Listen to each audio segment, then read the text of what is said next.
Is Taylor Marshall. I am doing this video for my presentation online for Miss Vaughn's Exceptional Children class.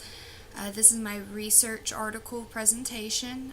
Some of the research articles that I chose that I thought were important enough to talk about today, their glows and their grows, were Educating Children with Autism, Collaboration Between Parents, Teachers, and Medical Specialists by Brittany Dunn and Sue Constable, published in July 2016. One of the Kids, Parents' Perceptions of the Development Advantages Arising from Inclusion in Mainstream Early Childhood Education Services by Roger Blackmore and Elizabeth Alley Ward in June 2016. Terminology and Evidence-Based Practice for Students with Emotional and Behavioral Disorders, Exploring Some Devilish Details by Brian and Sarah Cook, 2016. Developing an Effective Multimedia in Education for Special Education, An Introduction to Arithmetic by Jijang Munir and Romanida Kassendier, published in 2016, and Interpreting Autism by Bridget Law, published in April 2016. So, Educating Children with Autism, Collaboration Between Parents, Teachers, and Medical Specialists. Something that I really liked about this article,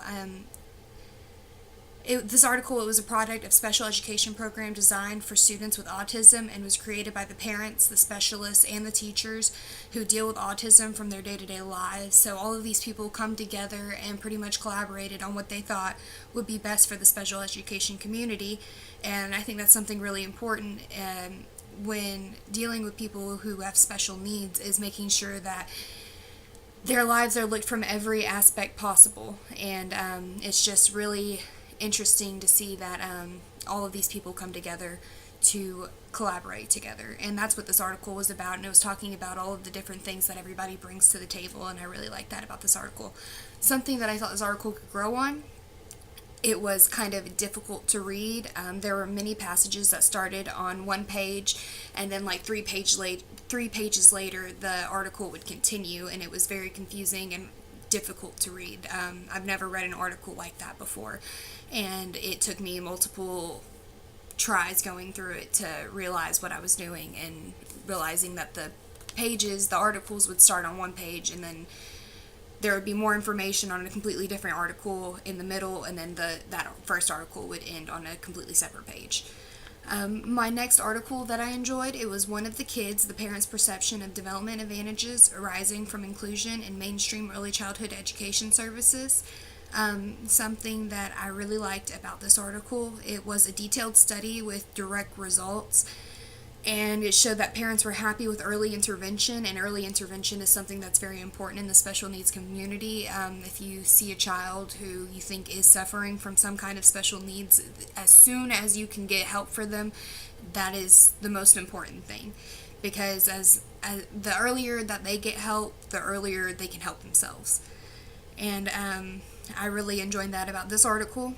And it was a article that it was done from the parents' point of view, and that's something that is also important, because I mean there's a lot of parents out there who have special needs children, and they don't necessarily know about early intervention or what the steps are that they need to take to continue on.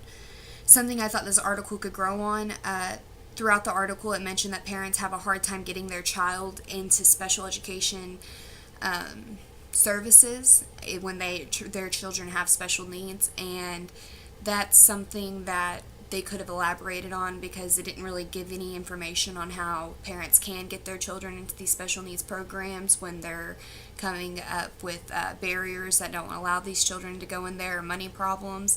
There's not a whole lot of information on how to continue down that path. My next article, Terminology and Evidence-Based Practice for Students with Emotional and Behavioral Disorders, Exploring Some Devilish Details by Brian and Sarah Cook, 2016.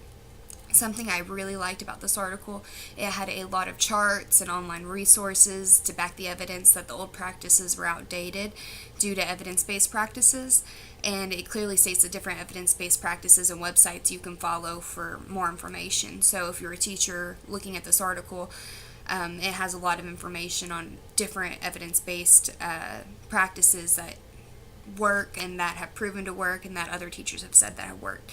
And it's just pretty much what I liked about this article is there's no reason to use outdated practices in a classroom when there are obviously evidence-based practices available to you, where there is evidence that this technique works and that these strategies work. There's just no reason. Something that I thought this article grow on, while the article was titled Evidence-Based Practices, it focused on all kinds of practices, including research and peer review practices to help exceptional children. Even though the evidence-based research showed to be the best practice, then it should be that since the evidence-based showed that it worked more, it should be implemented more. So I don't see necessarily why this entire article focused on all these other different techniques when evidence-based practices is the name of the article and works the best. So they should have had more information on the evidence-based articles and probably left a lot of the other information that they gave out because it was kind of useless, and they pretty much told you that you should be using these evidence-based articles, so why would you continue to use these other techniques when they just told you that they're outdated? Anyways, my next article is Developing an Effective Multimedia in Education for Special Education, an Introduction to Arithmetic. Something I really liked about this article, this particular article focused on using multimedia education and technology to teach arithmetic, which is important for special needs children to function in their practical everyday lives. There's a lot of special needs people out there who don't necessarily respond well with student-teacher communication, like lectures and just sitting listening. In a normal general education classroom, when a teacher lectures, a student only receives about 10% of that information. So for a special needs child, I imagine that it's less. And multimedia is something that is really becoming popular in this day and age, and a lot of teachers are starting to implement it more in their classrooms. And I'm sure that using multimedia to teach math, such a complex subject, to these special needs children would be extremely helpful. There's no reason, I don't think, why teachers shouldn't use multimedia. It's a great communication tool for the teachers and the students, especially special needs, and it's helpful for the teacher. It gives a lot of the teacher a extra time to work on different things that they might need to work on. Something I thought that this article could grow on, it could have been a little bit more detailed over multimedia education and special education and what the multimedia entailed that they're so beneficial to students learning arithmetic. It didn't have any specific examples, what they would teach with the multimedia that the special needs student would receive and then get feedback on to see if it worked well enough to change the way a teacher teaches every day.